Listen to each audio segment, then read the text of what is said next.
Moïse Mbi n'a jamais passé à la télé pour dire que la coméla affaire na WhatsApp n'a pas na prison.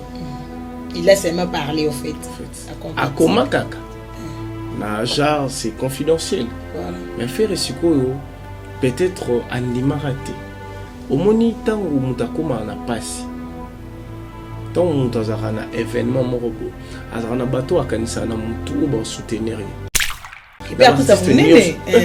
Grand artiste. Moïse Mbi. Deux fois.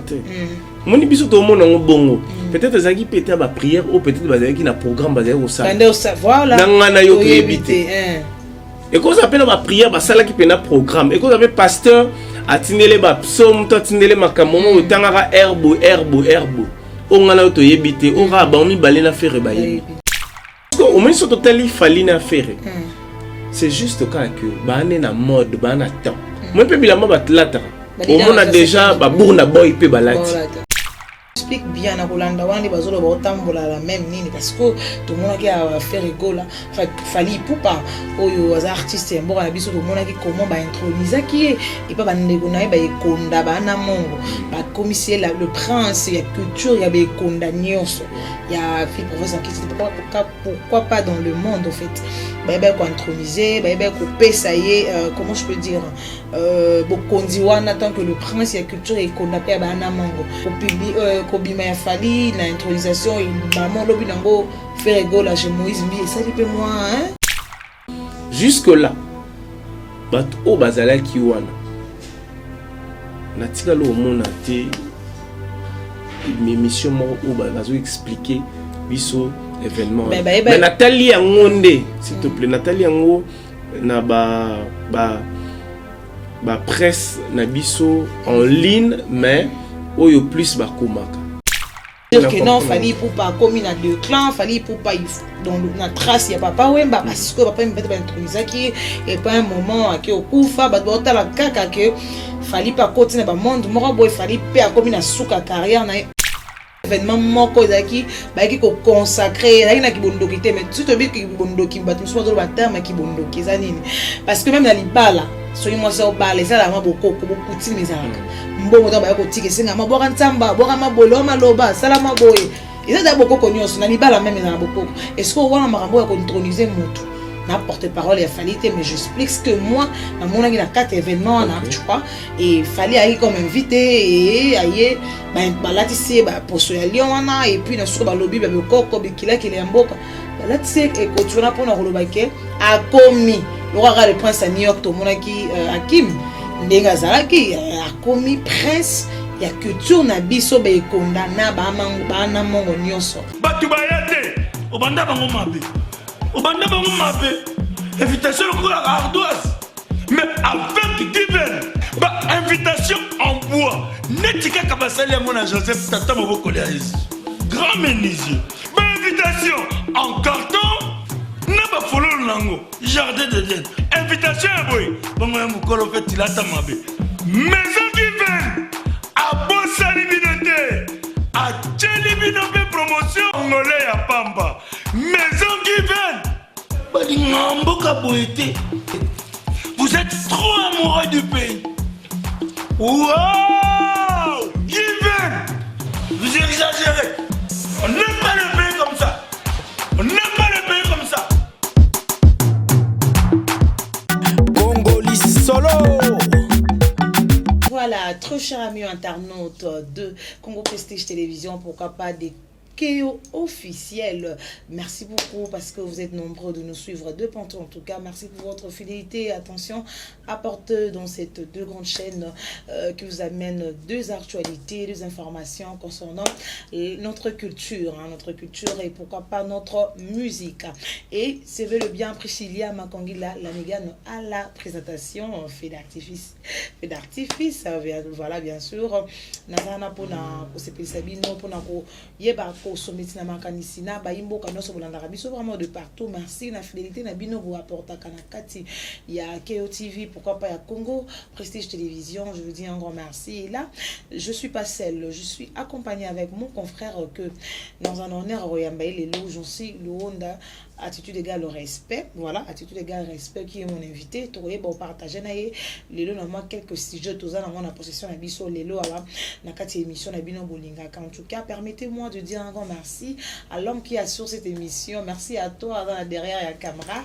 Merci à toi Ferrero et merci beaucoup à Sadi qui m'a aidé. Merci à toi et pourquoi pas nos partenaires fidèles. Là, je vois le coach Mourinho 001. Merci à eux. Kozanga yo ezali passi en 001. Pourquoi pas le général John Chibangu saluté et Niki Kaniki Mamba Warrior. Bonjour à toi, bonjour à Love Bongwele, bonjour à vous tous qui en bien Priscilla Mégane et Fisson Coloqué El Zapatero, bonsoir à toi. Et là, je suis avec Jean-Cy Luonda, qui déjà je veux le recevoir dans cette émission. Je dis déjà bonjour et bienvenue, Jean-Cy Luonda, attitude, respect toujours. Feu d'artifice, Priscilla Makangila. C'est un plaisir aujourd'hui d'être avec vous et puis un grand honneur d'être avec vous parce que tout est loin. Très loin. Tout est très loin.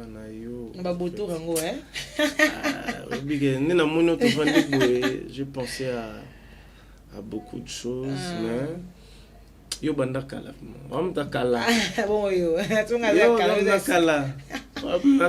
mais c'est très bien.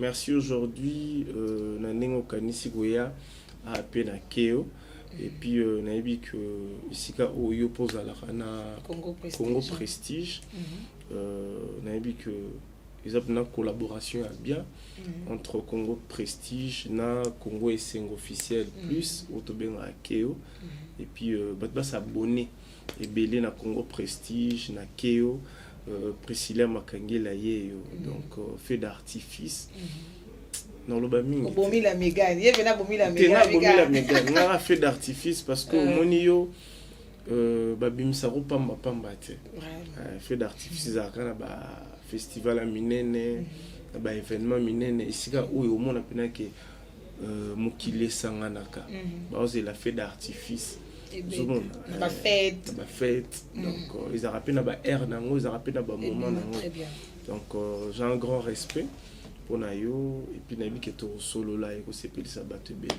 Voilà, tout solo et qu'on s'appelle Sabate Belé vraiment Rolanda Bisso na ba deux rives qui ne brasa partout dans le monde entier au balinga vraiment Rolanda ba émission na Katia Keo quoi pas na Congo Prestige Télévision. Merci Jean-Cy Luonda. Alors un mot d'abord na bato balinga yo au ba sui libako Rolando lelo moi quelques saluts na bato balinga car attitude on a quelque nati locolé mais on a attitude égale respect il va adopter moi là au moins bon nati locolé ça un vieux un collègue que je respecte beaucoup il y a ça déjà 20 ans de carrière depuis il a commencé biso toye na biso peka na basima toujours ça la carrière na biso je lui salue affectueusement là où il est nati locolé ngai attitude égale respect na lobango za master na sifa mobiki ici to vondaka et pas master na biso mordi mputu ya bisanga wana na baraka et pas Serge Kayembe place au yope ozala mon vita le disque dur de la presse général manager abi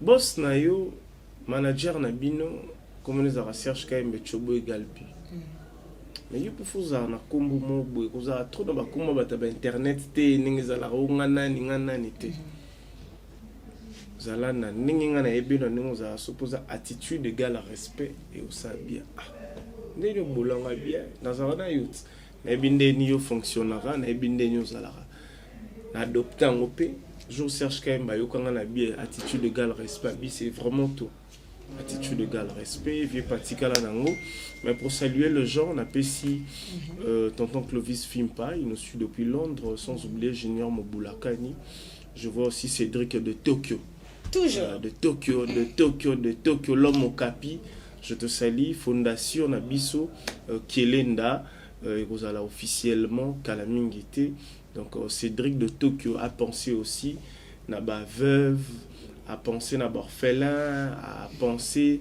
na bateau vraiment bazangi makoki zomona parce que bon piteux belé zanga ba ambulance grâce à fondation na Kelenda a décidé ambulance ezala vraiment na ville province ya Kinshasa soki obengika directement ambulance eye vers yo eye ko récupérer yo ememi yo na ba hôpitaux nyonso oye moko dans ambulance ya première soin d'abord d'ambulance fondation Kelenda oyo ya yemoko Cédric de Tokyo il a pensé aussi na bandeko na biso kaninga salaka na ba artiste siko a pensé pe na ba orphelin na ba veuve na bandeko bazozanga.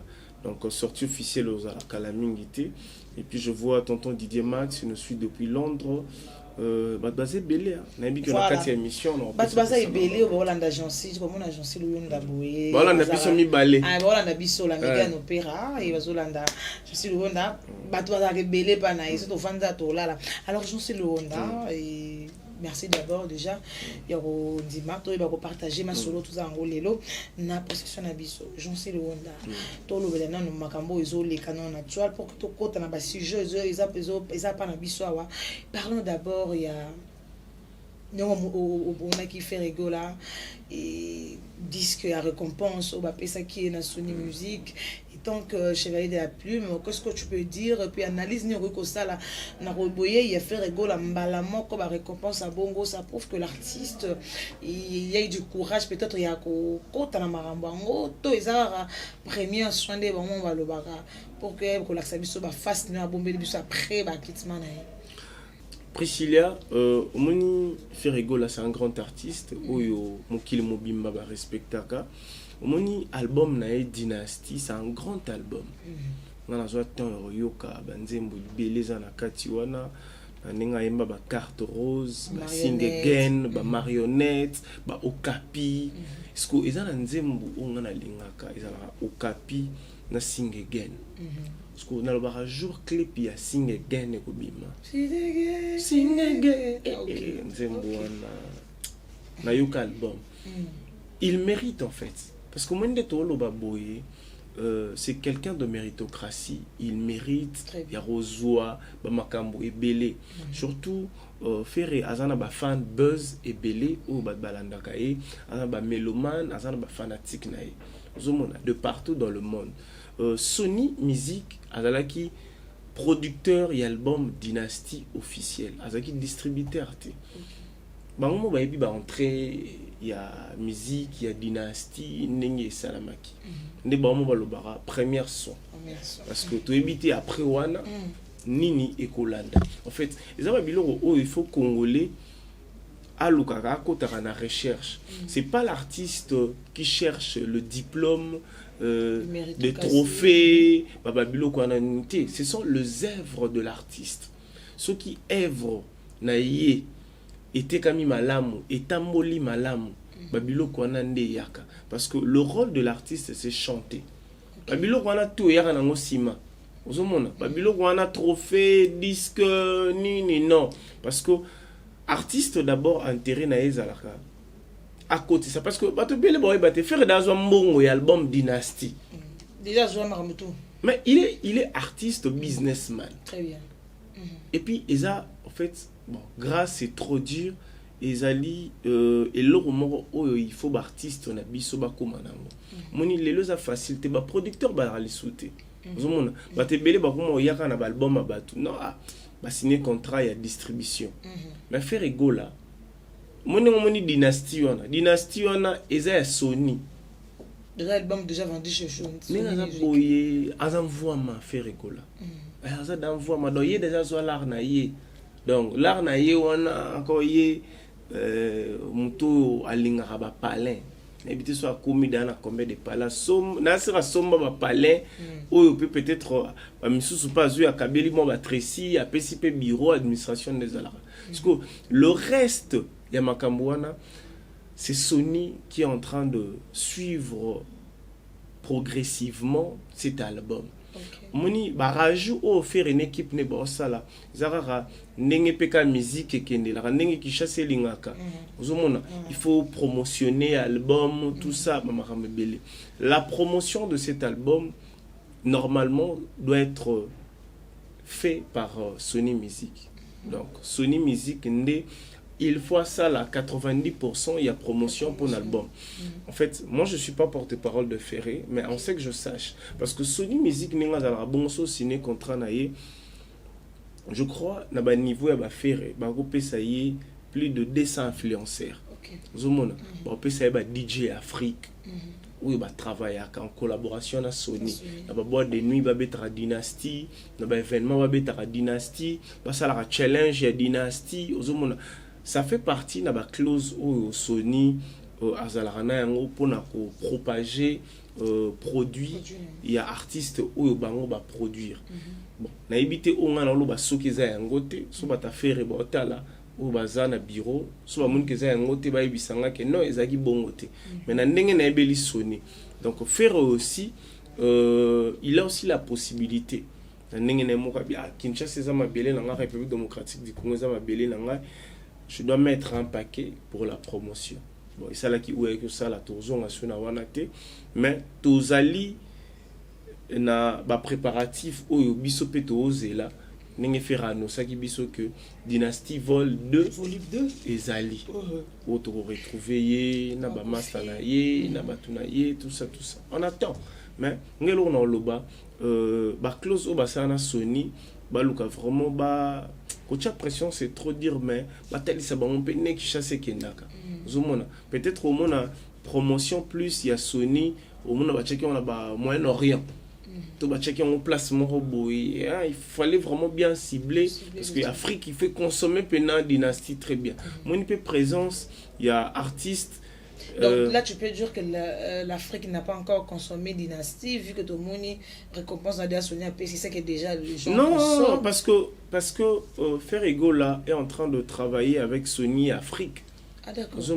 Parce que en même temps il y a en Europe bon et que ça la paix déplace mon bimba mais aux hommes Afrique du Sud et en Afrique aux hommes plus lui il travaille dans Sony Africa donc bah artiste congolais peut me suspect bazala rawana aux hommes bazala rapper na ba cible na bango moi les alara toujours partager ils ont na Facebook ils ont na nini sur Instagram si j'ai oublié ça va partage moi aux surtout ça dans les réseaux sociaux au monde a tout na yo au partager en plus na Europe États-Unis tout ça il faut pona au monde ils a bon même na ba réseau na biso tous dans ba réseau mobile na biso ou qui n'est pas na promotion bon tout na bon message au ligne tout na plus bana mo amba to changu pour la promo en fait ils a rappelé bongo ninga ba Sony mais Ferrego là c'est un grand artiste ou bah tout mais il a mérité le oui est-ce que Ferré Maramouya mérite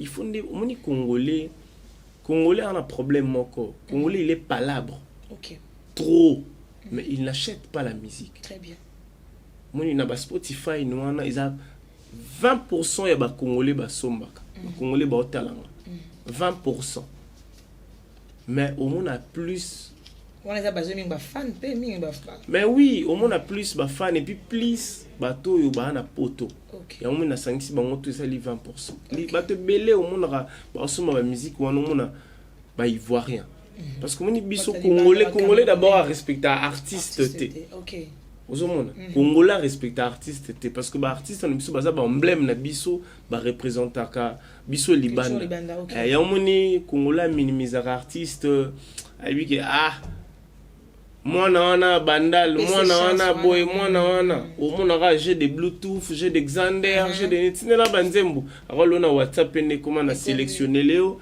na peut-être on a un mois na ya crédit ya nini ba na tinelo banzembo na nyonso parce que artiste on a pour sa bonté zomona ya momoni pe bureau ba edarabiso administration ba sala en sorte ba explique ka réexplique rabatu ndenge nini ba kosomba banzemu na Spotify ata ozali na autant de gigas il faut expliquer il faut que kota batu na mutu mais ça rare zomona donc c'est un peu ça voilà merci beaucoup Jean-C to vendre un dossier à faire pour te kota na quelques questions to en angora alors tout ça il m'a fait il y a cause jusqu'à y mérite par rapport il y a Mirumba on est album Dynasty au peut-être aussi c'était même polémique pe belé la toile lui pourquoi Ferrego là lingaka kotambola entre parenthèses sans polémique, sans quelque chose ça, et faire rigoler en tambola quand dans l'ombre, il y a fallu pour est-ce que vous avez même avis na bateau c'est que fallait à sali, c'est que faire à sali, c'est que faire à sali, c'est que fallait à sali. Vous avez même avis à propos tout ba biloko ba fan tout na batali ba ko ça.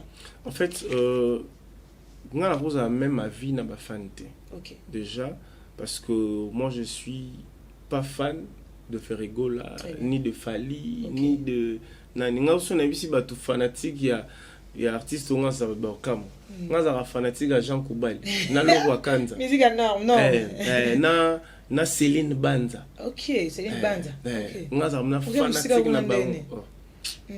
Mais donc nga vanda ka wana na musique na nga una yoka ya ngwana obna na fan. OK. En fait donc nga na fanatique pena ya ba faire été mais j'aime la musique parce que la musique est l'art de combiner le son d'une manière agréable à l'oreille. Au nyoso basalaka, to sepela ranango et puis ce sont de valeurs. Au biso photo respecter. Pour la question ana nenge balobi l'ombre. C'est parce que on a bisayo Congolais a un problème moko au moni ba étoile. Étoile les aralikolo. Batala ngo boy. Parce que Congolais alingara atala étoile boy. Na sebo, Congolais atala likolo. OK. Congolais za bongo. En fait, ba valeur na biso Congolais linga ata mona bango likolo. Congolais linga ba valeur ekoya. OK. Na se. Ya omoni même koyeba. Congolais linga koyeba te. Congolais linga ko apprendre te. C'est très difficile pour na Congolais. Ya omona ba Congolais belé na kalaka ndezoloba. Congolais ça suit livre zangi dessin. Atanga nete. Faisana ba image, caricature na kati. Mais tu vivana ba image, image accompagnera lecture na écriture. Oui, mais ils ont ba roman au peut autant arriver lecture na souka, ils ont na caricature.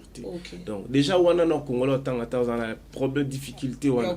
Donc pour parler de Ferré et de Fali que Ferraza ombre, il y a Ferré non. Je vais te dire quelque chose. Moni les loba te belé ba comprendre raté parce que ba bali ko tang raté. Après cet exemple Gucci abimisi lich moro ya sika. Tonde façonnable boninga na lati asali modèle ya sika. Ce qui par exemple Fali to Ferré. Mutu moko alati yango parce que ça na ba stock o ebimaka. Ferré so alati yango. Ce qui fallait alati yango ebimika ya landi. Non, c'est pas ça. Parce que bon, mi balé mutasala bilamba azate. Mutunde, mutuna mutaso mara lamba na poche ya mbongo na ye, na makoki na ye. Parce que bango peut déjà maman motali bilamba déjà ils ont bango problème sauter. Ils ont dépendre pe na coup d'œil ya mutu. Ils ont batu musu pe na de babenga ke ba kotindela bango. Neti bango daba koma bongo, ba na batu oyo ba tindela bango. Vous avez un message moko yebo ndeni Gucci sali plan mo ya moto. Somelanga mutumso mona peka na téléphone papa asombi DHL a tindi to Amazon je sais pas quoi donc c'est un peu ça que et là ça la batu bongo baloba ombre wana peut-être ba moni bon ça va biloko la fois ndenge moko sans que au moins sur totali falina faire c'est juste cas que ba na mode ba na temps moi pe bilama batlatara au monde a déjà ba bourna boy pe balati au monde ba Wizkid alati au monde ba DJ Khaled neti dernièrement na talaki na moni vena biso Willow alikaki papa Pimboma vala taki ba Dolce Gabbana ya ba you we the best so you the best ya DJ Khaled sko Gabbana asalaki collection moko ya sika oyo na logo ya DJ Khaled ali so lati yango dans ce que on attend parce que artiste on a monaki congolais on l'attaque yango zaki vena biso a Willow beaucoup de respect beaucoup la Nathalie via Willow na moni na ngai ba wata balate ba Dolce Gabbana balati Dolce Gabbana oza pena ki contrat ya sika oza pena ki Gabbana basalaki na DJ Khaled oza ya az américain donc so lati yango eza lokwa neti oza lelo ozomona Maintenant nous avons une invité sur Fali parce que mais na Kolanda wana oui tu expliques bien na Kolanda wana bazolo batambola la même nini parce que tout le monde qui a fait rigola Fali Poupa oyo az artiste mboka na biso tout le monde qui comment ba introniser qui et pas bandeko na ba ekonda bana mongo ba commissaire le prince ya culture ya ba ekonda nyonso ya fil professeur qui pourquoi pas dans le monde en fait ba ko introniser ba ko pesa ye comment je peux dire bokondi wana tant que le prince ya culture ekonda pe bana mongo et na ko pesa wana intronisation wana ça fait de bruit au batu nyonso ba ozo lo belango et pourquoi à ces moments avant tout on na l'ombre wana parce que tout le monde peut faire rigola ko publie ko bima ya Fali na intronisation et maman lobi nango faire rigola chez Moïse Mbi et ça dit peu moi hein retombe un peu moi de père parlons d'abord na l'intronisation a fait comment il a fallu pour pas ce qui a suscité de polémiques il m'a rambi belé qu'est-ce que tu peux dire par là en fait Priscilla fait d'artifice batbata la bisomoni biso batbata la biso belé au moins tant le bara polémique tout mélangera polémique na ba analyse té na critique té très bien c'est très important moni lelo et dans la vague moro lelo biso bapandi sango to comment memela batu plus polémique que to yana analyse moko boy oh il faut d'abord ko expliquer batu cérémonie wana ezalaki cérémonie nini batu ba memi ngo mbala moko na polémique parce que yebisa ngai un français ou bien américain to espagnol alinga Fali mais non atikali kolanda ba émission OT ezali ko traiter information malamu pour batba comprendre que tout le monde qui boy que déjà image wana batali ba même 80% ils a polémique ba même en avant polémique maintenant il fallait battu au bazala ki wana ba journaliste au bazala ki jour wana il fallait bangonde ba expliquer opinion que événement on est bon mon yango bon ezalaki bo jusque là bat o bazalaki wana natika lo mona te émission mo o bazo expliquer biso événement mais Nathalie yangonde s'il te plaît Nathalie yango na ba presse na biso en ligne mais oyo plus ba komaka en ligne il y a écriture au bakomaka ndena yotalango Nathalie yango na events RDC Sinardo merci beaucoup Nathalie yango j'ai compris un peu mais par rapport il y a une émission na biso netolanda peut-être même so beta ki tourner na Congo Prestige parce que non il était là on était invité puis na loba ki yango na ebe ko expliciter là-bas tout que il fallait pour m'organiser ki yango té à la base fallait pas qui comme invité o ba bengi yaka bandeko na ba mbangala bekonda bana mo amuni ke no mwana bango au vendre culture na bango valablement libanda mboka pe partout d'ailleurs et sûrement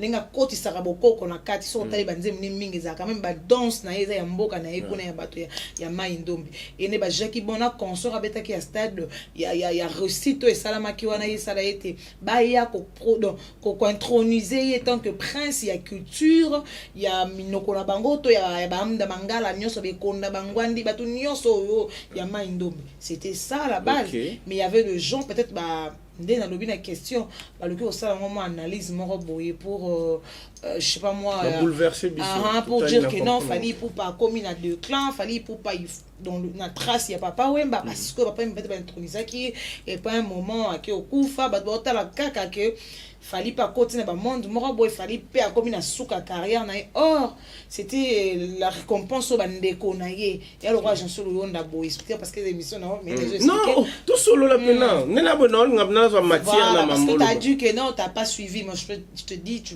au Betina Congo Prestige tu vas voir l'émission éclaircissement concernant événement ya Fali et là que événement moko zaki ba ki ko consacrer là na kibondo kité mais tu te dis que kibondo ki bat muso ba terme kibondo ki za nini parce que même na libala soki moi ça obala ça la maboko ko bokuti mezalaka mbongo ta ba ko tike singa maboka nsamba boka mabolo maloba sala maboye et ça da boko ko nyonso na libala même na boko est-ce que wana makambo ya ko introniser mutu na porte-parole ya Fally te, mais j'explique ce que moi na mon na 4 événements na, tu vois, et Fally aille comme invité et aille ba latisi ba poso ya lion wana, et puis na soko ba lobby ba koko bikila ki le mboka ba latisi et continue pour na roloba ke a komi le roi le prince à New York to monaki Hakim ndenga zalaki a komi prince ya culture na biso be condamna ba na mongo nyonso yo amongo dans un congolais tout ça congolais na konda ka na mungala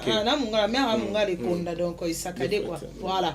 Alors baby ko prôner to ko pesa yeni wana parce que bataille nous concerne un stade de martyr récito ezalaki et na moi na bango azo la fierté na bango partout, et le lo on peut dire Fally fait la fierté ba ekolo wana, et le ba bandisait ki bon depuis azala Fally yango azala Fally ti le lo ko na ki Fally na ye nanu te biso ba ekonda bangala to meka ko pesa ta merci to commentaire to lobaka, mais ya ko vandise boye bien na kiti ko expliquer que non tu fais la fierté, et tu es notre prince ya culture na biso, parce que la culture a fallu tout le monde na bloqué au bina danse au kina ba danse ne mingi azong sa akara ba danse mboka na yi, donc c'était un peu sur ça. Merci beaucoup. Feu d'artifice on a bien feu d'artifice ça pas maté mais pas voilà pour ça bata misu na on a lunettes parce que tes yeux ont sorcé là ça sorcelle tête sur la mama kitu au moins neti mama Fally. OK, déjà nous expliquer bon je suis très fier na peu exemple mon neti lelo na ba député nous avons des députés provinciaux, nous avons des députés nationaux. Les députés provinciaux, la majorité, bazalara ou bazara plus. Par exemple, si on a un candidat député national, on a un député provincial, par exemple, des fois. Donc, il y a par exemple candidat au postulé national, il y a ma tête. Parce que nous avons soutenu ma tête. C'est comme il m'a élargir. Et ça, mon Fally. Moi, je suis fier de Fally. Parce que Fally, ce qu'il fait dans ses chansons, c'est rendre hommage à Bako Konae. Parce que c'est un artiste de recherche.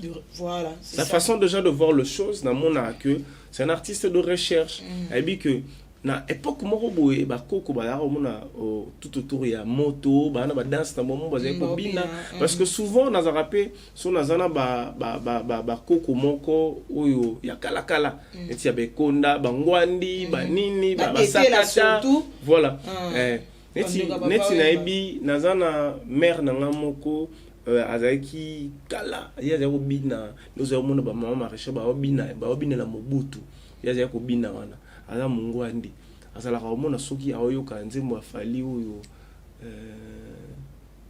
e banda tan na maibo omona biya ba mwana oyo mono en fait azongi saraye na mamakala ndenga mboka mais wana nakangaka ya bino so lenga bangala na pekala tout ça là. OK ko omona oyebisa bato moni danse au Fally obina biso zero bina yango parce neti mère on a ibisanga est-ce que a recommander te a rosala nini ta lobaraka malamu parce que tango bango pe organisation na bango bazui likanisi ya ko pesa Fally eloko wana ba moni que na batu nyonso tout oyo azali ko honorer biso c'est Fally. Parce que n'oubliez pas tout ça na mabele lisi au peut aller au vendre, mais c'est là qui un peu moi je veux dire national en fait, parce que mabele a kenda gité na international tout ça peut ba mimi mongo tout ça peut na ba te belé au na ba koto profane hein mais en fait international mabele lisi abinisa ba tout ba na monde bato ba libanda et kenda déjà mais sikoyo moni ba plateforme il y a ba vente oyo eza professionnel eza reconnu ne Fally à côté ici donc et comme il peut que il peut aller à l'extérieur TV5 TF1 partout pas poser questions par rapport à style il y a musique wana ndako expliquer yango par rapport peut-être persona mabele ici azo chance wana te mais Fally a eu cette chance il y a un moni plus même les bandes va comprendre parce que ça va valeur ils ont coutume on va s'engender à bungisa kitu wana te en fait exactement c'était ça ma parole bande koloba jour événement donc moi ce que moi je peux dire pour expliquer aux gens, pour être limpide na batu, eza ote bat ba okanisa. Ya omoni biso ne to vandi boy, to lo ba mama lamu, omona bat ba otale belete. Et place bat ba lo ba makambu mo bo, mona place bat ba vanda. Ah ouais. Donc, eza ba biloko moko boy. Moi je suis fier. Neti dernièrement dans tout à la Wakanda Day. Oh, n'a comprendre que la reine ba obengaye na film ona la fille de Lumumba. Bah songi si on va faire ça la lision que mais bisayo mais n'a comprendre que nzokande Wakanda ba sala on a concept il y a Afrique plus na République démocratique du Congo par rapport il y a ba matière ba minéraux to la rana. Voilà, c'est ça. OK. Parce que nyonso wana c'est les bokoko. Mingi wa benga ki bondo ki. Oh ba o vendre culture na biso ba noir en fait. Mais oui, na bisayo biso tozana ba plante oyo ukozala ozana malaria. Ba biso kara zwani nyo mais tafuna oyo makasa tomate oyo bololo. En fait, Dieu a tout planté. Parce que tout bien on kindoki. C'est parce que ça en fait. Kasa mango cheka na mai be minu passe au chebu et bimisi nya. Parce que kindoki yango. Siko tango bat ba bien kindoki, c'est que ba pasteur, ba prophète nyonso, ba tutu ba sambela ka ba chrétien na ba mabana na bango ba longola coutume. C'est ça. Mariage coutumier parce que c'est idem aussi na marambo basali fali.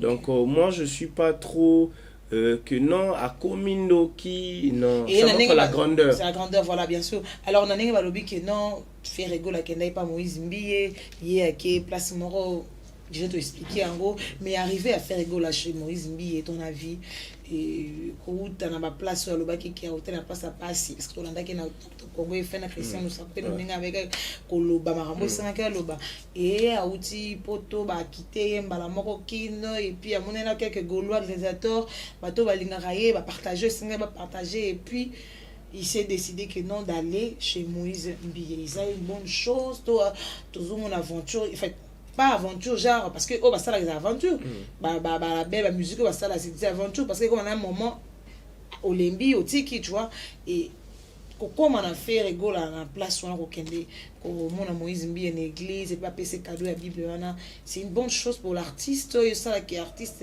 aso bombe la biso maramba sikate liboso. Bon personnellement moi je peux dire et le geste faire à Sali et ça d'abord geste de reconnaissance. Très bien. Parce que Moïse Mbiye n'a jamais passé à la télé pour dire que n'a comme la raffaire na WhatsApp n'a qui na prison. Il a seulement parlé au fait. À comment kaka. Na genre c'est confidentiel. Voilà. Mais faire siko peut-être andima raté. Au moni tant où mutakoma na passé.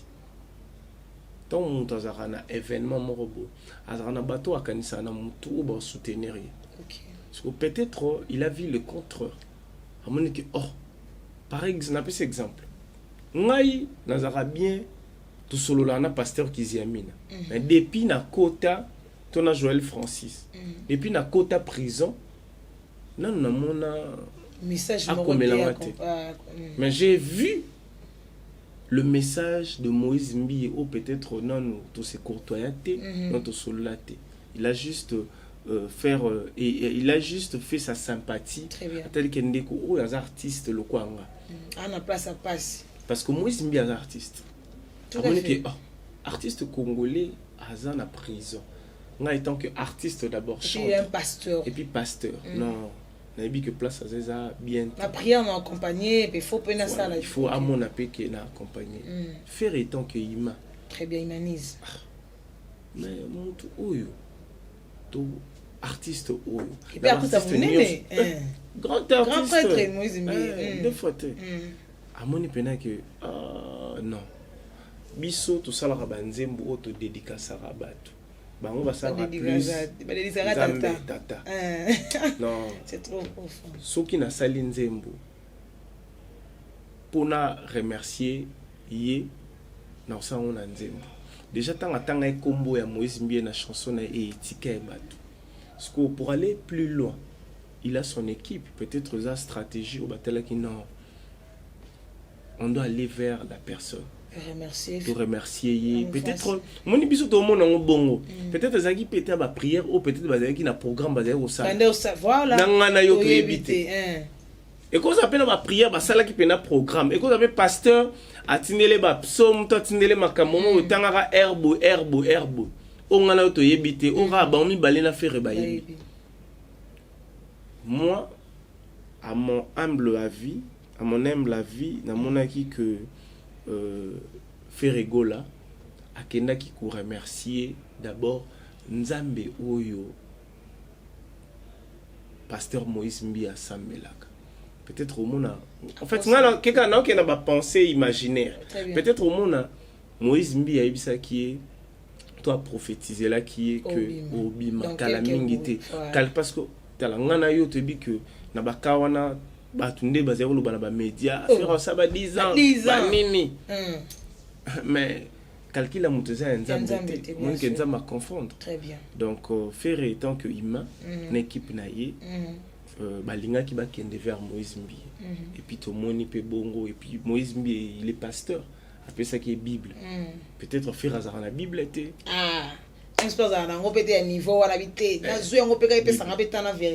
parce que Bible ça na version belé peut-être version où Moïse appelle ça qui la version au faire hasard on anda côté peut-être monde ba prière ou ba dire ça la distance parce que appelle si est-ce que Bible où ils en a version ba prière ou ba profondeur aux monde na remeta qui et puis faire chanter tout ça et c'est le oyo biso surtout bito traiter en tout traiter en na polémique on est des faire azur par naïe en fait en fait et ça le roi ngala obenga ngo ça le roi témoignage très bien parce que moni so muntu nzamba saleli obola même na nzemu naïe wana zaki pe témoignage so ayo ko témoigner ngo susu ayo ko témoigner ngo na cher ngisi biso ya kala wana au moins que je crois ba illustration le monteur va le mettre aux homona et ça témoigner tala et ça facilité ngana to yebi to kozala uzana problème mo bo nzamba sali au grâce neti nga vraiment banana botama non na kena na cher tibo na télé mi bande ko alléluia nzamba saleli nga bono na sana nga amso da rasoni bona témoigner soni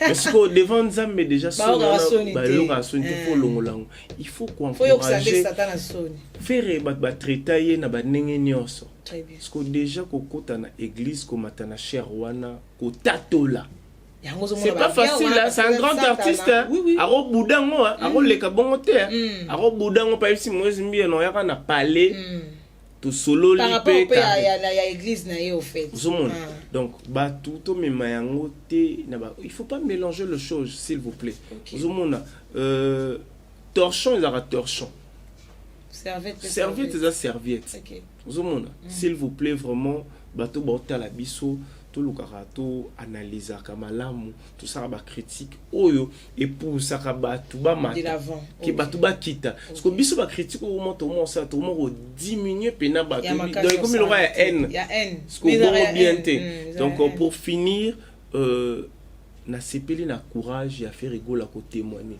est-ce que bien que à travers peut-être faire combien oyo na église wana kozo ngako BTLT peut-être nzambe oyo basambela à travers pasteur Moïse Mbie peut-être azwa peut-être à travers ba prière mo ba tatolate ba tsuku bota la faire star abimil bosa tatole atenga no kitatola ngako to bona yeba ni voilà merci beaucoup Jean-Sulou Ondala to tendre déjà vers la fin mais tous on a bino pour que to yeba ko so la soutien de on a besoin tous années j'en suis parlons du quartier latino de Kofi Olomide le patron il y a groupe quartier latino voilà tout le monde va déplacement naie tout le monde va tourner naie à Amérique et tout et avis naio par rapport à concert naie parce que tout le monde a Kofi Olomide na concert mingi oyo akendara ye moko takena na quartier latino bazala na sindi mais tout le monde Kofi ye moko na ba prestation a beti libanda sans sindi le cœur analyse naio to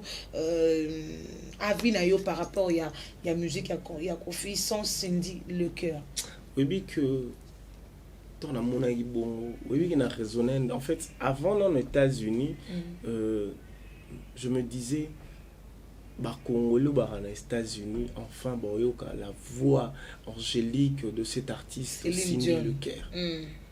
Parce que tant qu'on a comme dans parlé au monde, en fait na komi na place à Cindy te mais na zero loba Cindy skoso ba bimisi aoye maneti nzembo Molingo ezali université na biso batu bazala kao na English siko kuna ba kaka na lingala wana ba yemba bayemba yango déjà ayesi kuna ba bientôt nga ménopause on a nini okobalanga imonge komi a dépassé espoir en fait est-ce que combien de Congolais oyo balinga latino mais na voix pe ya Cindy très bien Kofi déjà bataille bien figure emblématique de la musique congolaise ambassadeur tout ça là omoni Cindy ana matière moko boye na quartier latin ngana lobaka Kofi Olomide abimisa bato mais Cindy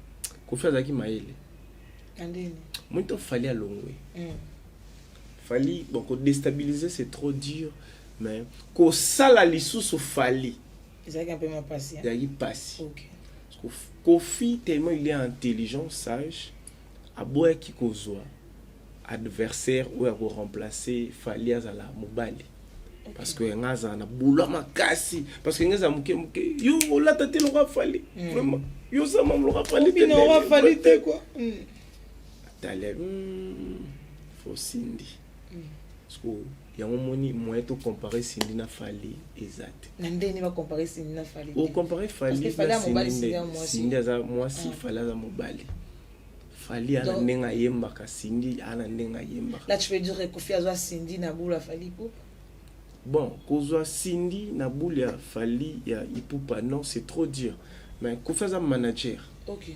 abi que à perdre soldat équipe na parmi les généraux ya quartier latin fallait mai kachaka na fanaf Kofi parce que il fallait ba biloko bongo ezonga parce que po ezonga moni kozwa lisusu mobali ngeza passer et ko pe oza passer mais Kofi tant qu'un grand manager habité mais ça a fait rigoler au fait rigoler déjà il a volé avec ses propres ailes zomona mais Cindy pour nga akabola débat puis bitumba wana ya omona ka donc acha Kofi à l'aise na makambo ando yolo Cindy yemba ikia donc des fois Cindy sala ba interprétation ba nzembo ya Kofi et cause la sans Cindy na ba mboka ko Kofi ke yozomona te en fait Kofi soki Kofi omoni Kofi soki azana 100 personnes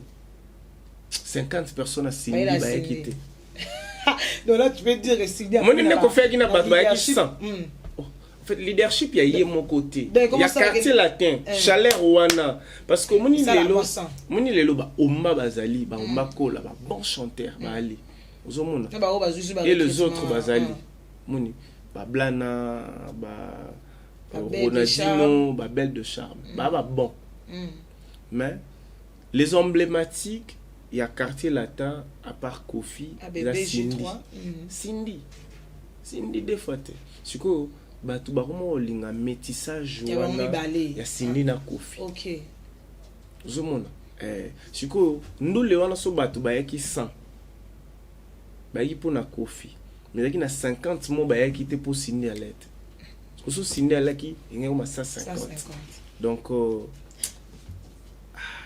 là, Jancy, tu peux dire que là, c'est maintenant Cindy peut aussi s'envoler n'a pas posé. Non, moi je peux pas dire ça que Cindy est au quartier là.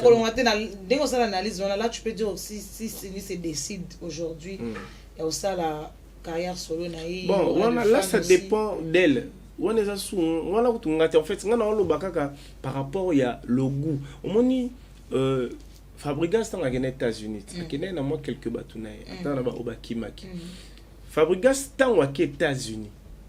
À part non nous batou, baby déjà Fabregas. Baby qui aux États-Unis ba monaï. Mais bazaki na posa ba mona Yamado. Merveille.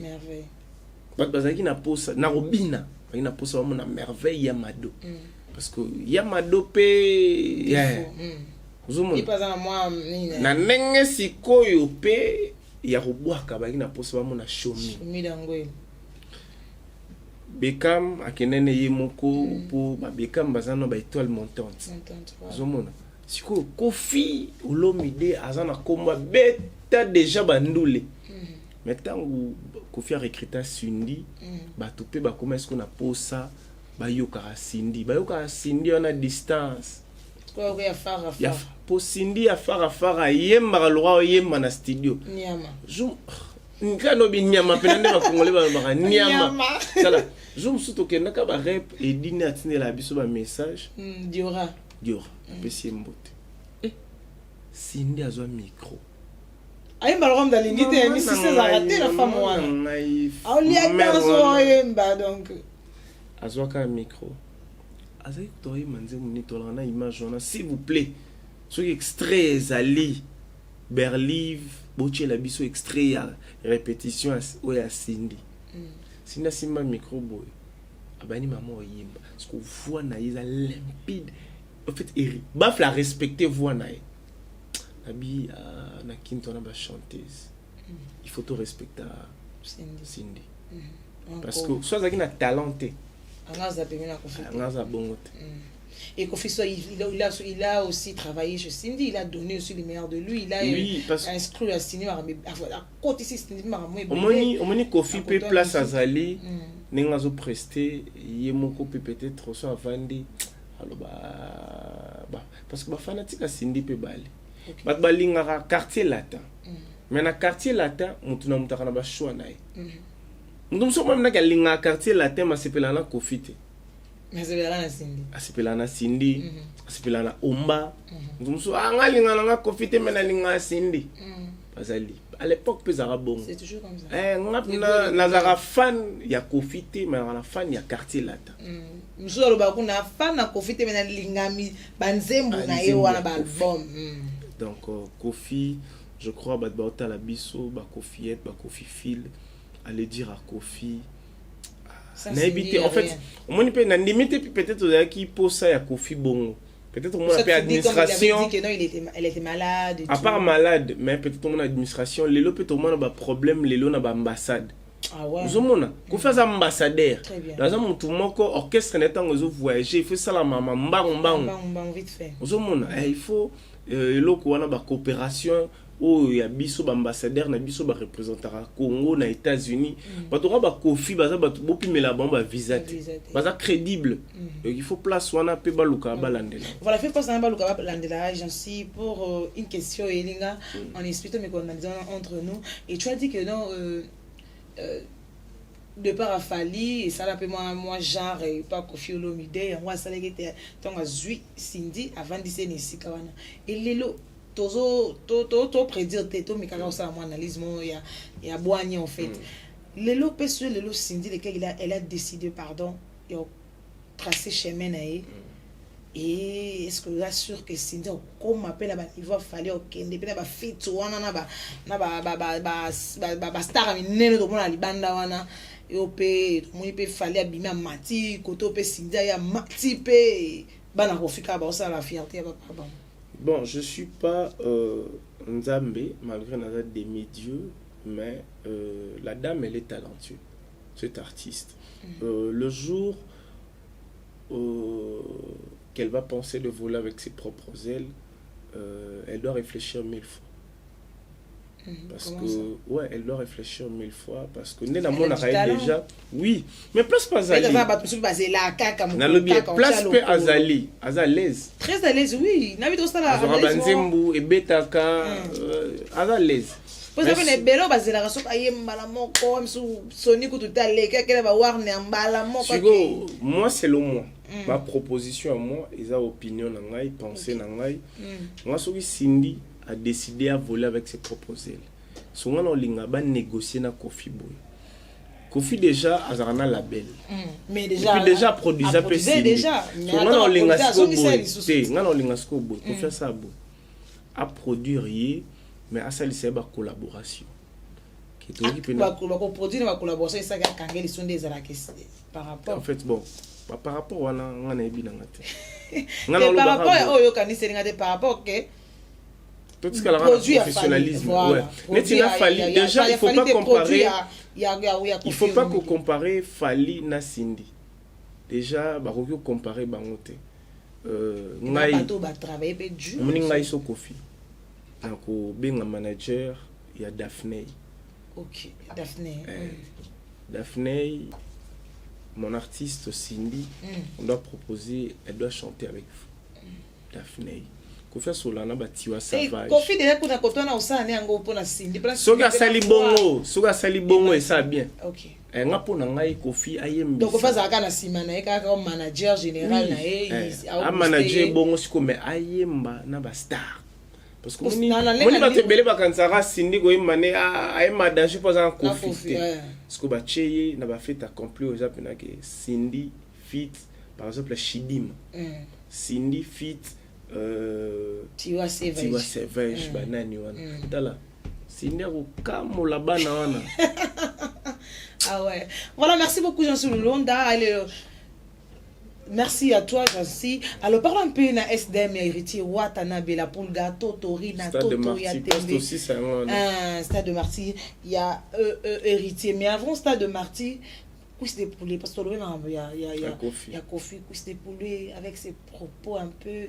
Laisse-moi te dire pour Nakatanga na Mukuse elle est mal éduquée. Oh. Elle est la danseuse la plupart non, la plupart ils sont toujours comme ça parce que la plupart moi je connais il y a des danseuses professionnelles. Oh tu sais le monde bon maman va salité bon et là on est ça mal éduqué. En fait, on va subir ça de prendre de trucs. Non. Tu sais à la base d'abord nous représentons nos familles à nous. Mutuna mutu ana nenga kolela. Mais c'est quoi milliers peut changer à mutu. OK. Mutu muso a outa na famille très bien éduquée, ma commune a milliers moko boye à perdre à dépraver. Oyo no benga no loba conscience. Parce que moi je suis de la génération consciente au moni bate belé ba outa na éducation à malam. Mais à côté na mpépé mo boye a baby. Parce que ça va tout ça outa pena na mabe a kepesu mabe ozomona ba kansaka te ba orchestre ya musique et sika o ba nourrisaka to ba bimisa ba mal éduqué non Kofi la intellectuel ozomona mbatu na bango en fait tant ba sara musique na ba Kofi tant ba si sara musique muna mutaki na ndenge na akwana o boloba o sala wana boloba Kofi to yo kaka soka sisi ba répétition ba ndule na yo muna azan parler abeta ba scrabble akolisa matière akoza ba délire na to ka pour mona kangami na studio azo yemba kaka parce que bango to bakenda wapi bakenda pena ba délire na bango déjà toke musika te une femme qui se respecte moi sur ma bengi femme parce que il y a une différence entre fille et femme une femme qui se respecte très bonne femme alors respecter d'abord parce que Kofi Olomide ambassadeur star Antoine aza papa ya ba Didi Stone déjà comment on a monté qui na TV azoloba bongo pona papa ba Didi Stone pona star wa représentera RDC star wa za na ba président ya Afrique ko ka bongo mais pourquoi seulement de danseuses, de trucs, au bâtonnier sont là? Même chose. Tala. Kofi Olomide la star. A ça peine sentiment. Vous avez système kasi ana ba sentiment mobali. Oh. Aza mobali bouger pe. Non, parce que il est en fait aza mobali. Ana ba sentiment. Comme un mobile, il peut faire tout parce qu'il est un homme. En fait, l'homme déjà, quand il se sent capable à faire tout, il peut faire tout. Mais il est faible devant quelque chose. Non. Moutounio sera faible, à la place ni moi sera faible. Ce que vous tout n'en mobile déjà à l'inga moi si, à quel vers moi si à draguer. Mobile a kangara moi si na makaste linga te. Mobile a proposé.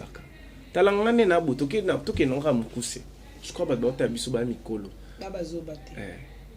nga mobali na ye vers moi si na ye maman na biso neza boye na posa na yo na envie to coucher na yo na soirée à lelo soza posa mbongo na opesa maintenant c'est à toi de répondre so boy au boy mais so boy oui mais na cadre to zoga na cadre musala des alors par exemple na ba banque même pas en Congo na ba banque ailleurs non par exemple na moi mobali tout le monde patron na yo ou ya futaka yo aza vraiment patron et à Ipso Jancy moi je trouve que je dois sortir avec toi parce que toi tu dis non so oui non OK quand tu as dit non et contre on peut ici vous êtes devant et le moment dans ma faiblesse sur un robot après la fin tu peux ça céder. Dépend maintenant de l'état d'esprit de la personne.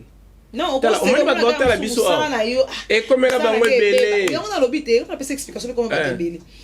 Musa nangé bébé na ça na cédé ka. Kasi on a dans obimanelo qu'on se cause et se révolter au comme na kanda mo parce que na sala kango na propre gré na ngati na sala ngo parce que je t'ai imposé et je t'ai donné na non, ils ont imposition té, ils ont proposition. Oui, puis tout le monde va proposer boya. Ako finaro peut être voyage pas on y atayo parce que t'avais pas si on le bat. Ils ont proposition ba obligeant so ba kangi yo na makasi comme violence. OK. Maintenant au solo li to dealer. C'est apprendre à laisser. So ki penga pe na biso na biso ba condition que so boyo longo musala. Ils a youth. So longo musala. Non, muta kufate. En fait, omoni dans la vie. Il faut savoir aussi dire non. Dans la vie, c'est important. Bah oui, on est faux pour notre place. Et pourquoi seulement nous danseurs disent oui pour la nuit? Parce qu'ils sont faibles. Okay. À part non cause à la faible, bah ça ils sont battus envie. Bah ça battu eux ils à la katanga qui les solo que y a bima nani nga pour faire logana bima pour nga pena sur place. Ozomona. Mais une femme qui est bien éduquée, ou bien qui ngai na ke boulot, na ke musala. Ce qui patron. Mais il faut y banane. Tala no ba milliers au bango ba fréquentera déjà. Ta mamba on ba sala des images au bango ba pesaka. Donc to moni moi si na bien yo to se di combien d'années tu vas na yo. Si on a lobby boy. Nga na rosa par exemple na $500 na nga. Na ninga na ebeli yo. So na yep na so la megande ni ngoza bongo nga na la na nga.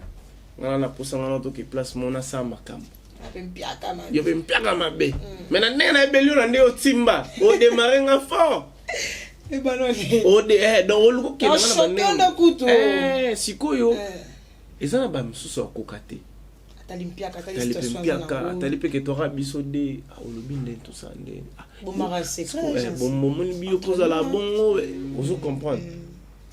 Na pangio de amoral. Mais ça ba msusu tala yana basi au pangio lembi yo no vandi boy arami témoignage. Alors qu'est-ce que tu veux dire na cuisse de poulet puis la cuisse de poulet na moni a changer sous langage moni cuisse de poulet nenga bongo il faut d'abord y baki na famille à part non que dans la famille à part que dans la famille elle a des amis elle a de proches elle a batu o ba très bien éduqué o ba c'est pela na talent na parce que le bébé ça talent na yété pour na ba propos na yé et ba propos ne comme fin ça par exemple sur pas les cas ba karma mais attends na ba karma pas na moni un jeune homme aussi passé à la télé a expliquer que non karma pas avec hollandais mais le garçon il est malade il est malade au moins deux bits on ça il y a des gens il y a des Congolais oh balinga rota bétoile boité batala bétoile boy da balinga raba diminuer ba étoile. Comment on a dit nolita bu en fait nga eloko oyo nga la condamné noli aloba et vous tous vous condamnez noli parce que ça invité ça libre koloba mais ba propos tenu égal il y a oui ba propos tenu égal il y a invité omoni par rapport à noli sur la profi en fait zana ke malembe OK noli alobara ami bengaka noli tambole sage. Il n'était pas sage le jour-là. Ouais, il n'était pas sage le jour-là. Parce que, moi, il y a valeur où l'artiste, on a biso, bapé, saranoli, tambo. Il faut agir. Très bien, il était un peu à tomber qui n'a pas. Parce que, tel rare, on t'a se déplacé, à soumis avion, et qui ne passe pas, mission, ça la moussala. Parce que, bah, rendrait pas sincère, voilà. au moins na kiza na bango penda ba ils musicien appellent na ba neti Koffi Olomide ils na ba période où mon a les kate mais nolozwa mais noli na ouais kutu mama Solomon ayaki mais ba boyaki mais après un moment asali atala en fait atala valeur nano il y a légende Koffi Olomide opportunité à Pessagai. Est-ce que je pense aussi aujourd'hui surtout là la Congo té. Est-ce que je pense aussi ba musicien super ou pas relégation na plateau nolitable. Là je ne disconviens pas en fait et puis noli et puis na moni a commis nous là ça monta les gars na émission té koloba loba palabre trop té. Na na bi makasi na ye kaka na reposer ba question. Mais non moment na makasi ne mo il y a vous répondre mais après makasi té.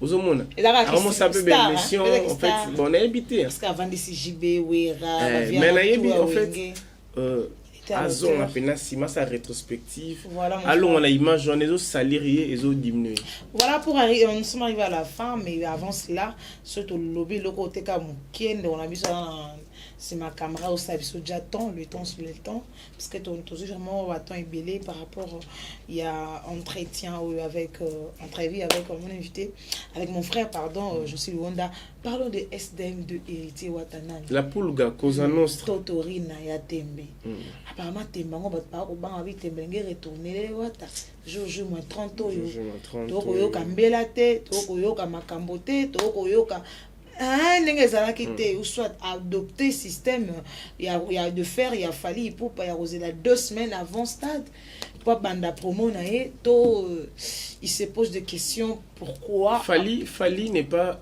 héritier n'est pas Fali. Très bien. Et puis l'équipe qui accompagne héritier ils a équipe et accompagné qui Falité le producteur ou je sais pas quoi ils a battu mon côté battu oyo baza censé y a un événement wana eza fan il y a Héritier Watanabe ozomona et puis ba jouer même endroit et au salanga ko banga te mais la promotion c'est très important donc il doit s'assumer il doit s'imposer il doit vraiment matraquer stade on a 80 000 places et ça c'est pas aux pelouse donc comme on va plus de yango sikoyo moi je veux dire au moni Héritier a joué événement mais il faut battre parce que battre on va comparer Héritier na Fali baza artiste mais ba ndenge monté par rapport à l'évolution il y a ndenge musique ezokendele là il faut battre comprendre parce que fan buzz oyo Fali azana bango ils ont ndenge monté na fan buzz oyo Héritier azana c'est-à-dire Fali pour pas azana plus de fans buzz que Héritier Watanabe. Maintenant, il y a des stratégies oyo ba imposera ou ba chaka pour ba fan buzz wana ba mata. On a vu la promotion de Fali, on a aimé malgré quoi qu'ils ont raté. Héritier aussi a sa façon de faire la promotion.